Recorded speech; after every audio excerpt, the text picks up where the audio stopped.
संजय भैया, क्या हाल है तुम लोगों का? सब ठीक है। जुनेजा जी, मंत्री जी के रहने का इंतजाम सर्किट हाउस में कर दीजिए। अच्छा। ए माँ कैसी हो तुम? संजय, जब एक बार मैंने तुझे दिल्ली भेज दिया तो किससे पूछकर यहाँ वापस लौट आया? ओ कम ऑन माँ, अपने बेटे का स्वागत किस तरह किया जाता है? हा? बेटा लायक हो तो उसके आने पर माँ उसकी आरती उतारती है, पर तेरे कारनामों की वजह से कोई भी भला आदमी मुझसे बात करने से भी डरता है। अरे माँ, ये ऑपोजिशन वाले तुम्हारी राजनीतिक छवि खराब करने के लिए मेरा कैरेक्टर असैसिनेशन करते हैं और उनके बहकावे में आकर तुम भी मुझे गुनहगार समझती हो। गुनहगार समझती नहीं हो, तुम गुनहगार हो।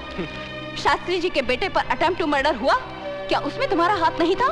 शर्मा कांड, Sangeeta Chopra rape case. Enough माँ, किसी भी केस का प्रूफ नहीं मिला है। कानून ने मुझे बाइज्जत रिहा कर दिया है। गवाहों को फोड़कर अगर तुम बाइज्जत रिहा हो गए तो इसका अर्थ ये नहीं कि मेरी नजरों में तुम्हारी इज्जत बढ़ गई है। तुम्हारे कारनामों की वजह से मुझे भले घर के लोगों ने अपने घर के शादी ब्याह में निमंत्रण देना भी बंद कर दिया है। किसने तुम्हें न्योता नहीं दिया माँ? दीक्षित जी के साथ कितने पुराने और गहरे संबंध हैं हमारे, उन्होंने अपनी बेटी की शादी में मुझे बुलाया तक नहीं। कितने अफसोस की बात है मेरे लिए और कितने शर्म की बात है तुम्हारे लिए। कुछ खाने के लिए लाओ? हाँ? चाची मैं अभी आई। मैं तो कहती हूँ बहुत अच्छी लड़की है ये। इधर शिल्पा को विदा कर दो और उधर अर्जुन का ब्याह रचा दो। अरे ऐसे कैसे कर दे हम शादी? अच्छी लड़की है तो क्या हुआ, पहले ये तो पता चले दहेज में क्या लाएगी। हाँ अर्जुन, सारे मेहमान तुम्हें बाहर ढूंढ रहे हैं, तुम यहाँ क्या कर रहे हो? लोग शिल्पा के जेवर देखने आएंगे ना। हाँ मैं सजा रहा हूँ। आज शिल्पा की शादी हो जाएगी, उसके बाद तुम्हारी बारी आएगी ना? हाँ, घर वालों को तो यही विचार है। अपनी शादी पे मुझे जरूर बुलाना, मैं दुल्हन को अपने हाथों से सजाऊंगी। क्या कहा तुमने? बहुत खूबसूरत लगेगी तुम्हारी दुल्हन। निशा, आज तो तुमने ये बात कह दी, मगर दोबारा भविष्य में भी ऐसी बात सपने में मत सोचना। क्यों? तुम सारी जिंदगी कुंवारे रहोगे क्या? मैं 7 फेरे सिर्फ तुम्हारे साथ लूंगा। संसार की कोई भी शक्ति तुम्हें मेरी पत्नी बनने से नहीं रोक सकती।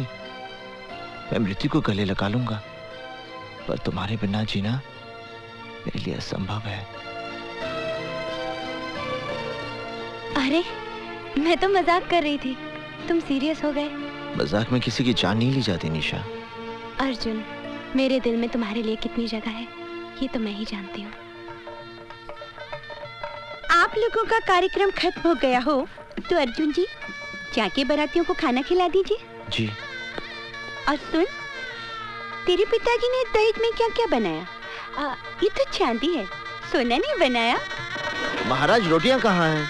बोला जरा रोटियां लाना भाई। अर्जुन! शिवा! सॉरी यार, आने में देरी हो गई। वो क्या है कि दिल्ली फ्लाइट लेट पहुंची ना। बड़ा आदमी बन गया है, हवाई जहाज से चलता है। मैं तेरी तरक्की से बहुत खुश हूँ। आराम से, शिल्पा बहन का तोहफा गिरा दिया ना। शिवा, ये रिवॉल्वर? छोड़ना यार, चल। शिवा, तू मुंबई में कोई उल्टे सीधे काम तो नहीं करता? ये दुनिया उतनी सीधी नहीं है अर्जुन, जितनी तुम समझ रहे हो। और बाकी अपने अपने जीने के तरीके हैं, बस। इसका मतलब है तुम्हारा तरीका गलत है। क्या सही है और क्या गलत है, ये वक्त नहीं है बहस करने का। माँ साहब, बधाई हो, बहुत बहुत बधाई हो माँ साहब। भाई, माँ शिकायत कर रही थी कि आप लोगों ने हमें शादी का कार्ड तक नहीं भेजा। क्यों, हमसे कोई भूल हो गई क्या? नहीं संजय बाबू, कार्ड तो भेजा था। आपका मतलब है मेरी माँ झूठ बोल रही है? हाँ? शादी के दिन टोली की जगह अर्थी को कहा तो तुम लोग कुछ नहीं कर पाओगे। शिवा, कुछ नहीं करना। हाथ जोड़ता शिवा, आज कुछ नहीं करेगा तो? तुम लोग इससे डरते क्यों? इतना समझ में नहीं आता मुझे। ये बड़े घरों के हरामी लौंडे हैं। किसी दिन लपेट दिया ना किसी ने तो 7 पुश्ते इसकी भजन गाती पैदा होंगी, बता रहा हूँ। अर्जुन, हाँ? अर्जुन कौन है वो? संजय शर्मा। शिल्पा, शादी होते ही मुझे भूल तो नहीं जाओगी? संजय शर्मा,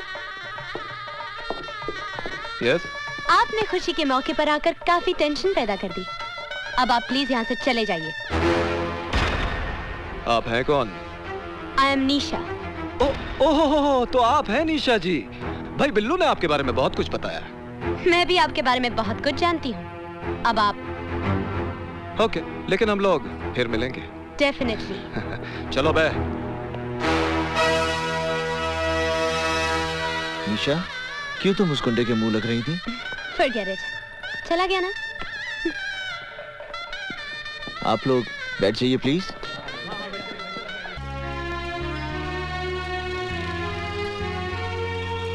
अच्छा लग रहा है ना हमारा ऋषिकेश?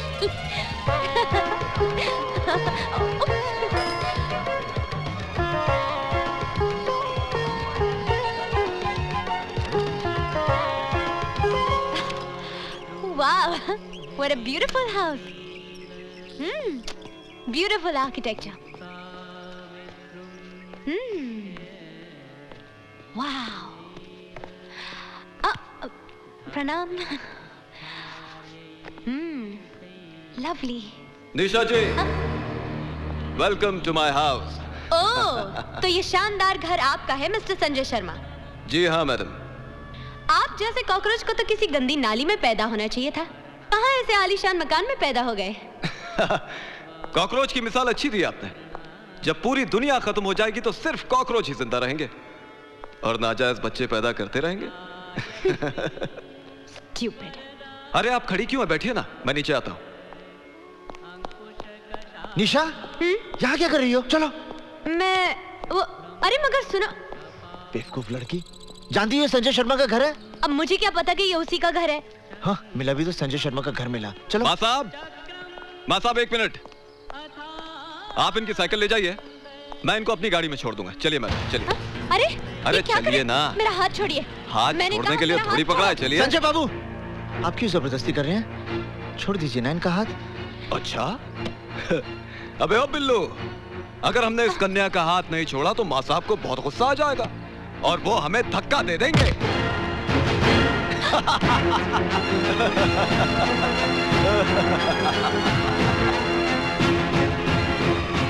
संजय भैया, मंत्री जी आ गए। निशा, निशा, निशा। अर्जुन, तुम यहाँ क्यों आए हो?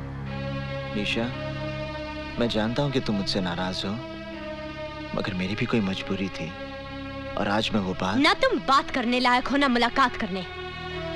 निशा, निशा, बाहर निकलो यहाँ से। ऐसे गिर आओ। ये क्या कर रही हो निशा? मेरा नाम जपने से तुम बहादुर नहीं बन जाओगे अर्जुन दीक्षित। तुम्हारी मर्दानगी सिर्फ नदी में कूदने के लिए है, इज्जत बचाने के लिए नहीं। थू है तुम पर। निशा, वो 2 कौड़ी का गुंडा मेरे साथ खिलवाड़ कर रहा था और तुम उन बुज़दिलों की तरह खामोश खड़े थे जो दूसरों की मर्दानगी के पीछे अपनी नामर्दगी का मजा लेते हैं। निशा, तुम जैसे कार को अपनाने से तो अच्छा होगा मैं उस गुंडे की रखेल बन जाऊं। अगली बार ये हाथ किसी मर्द पर उठाना।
मारा है।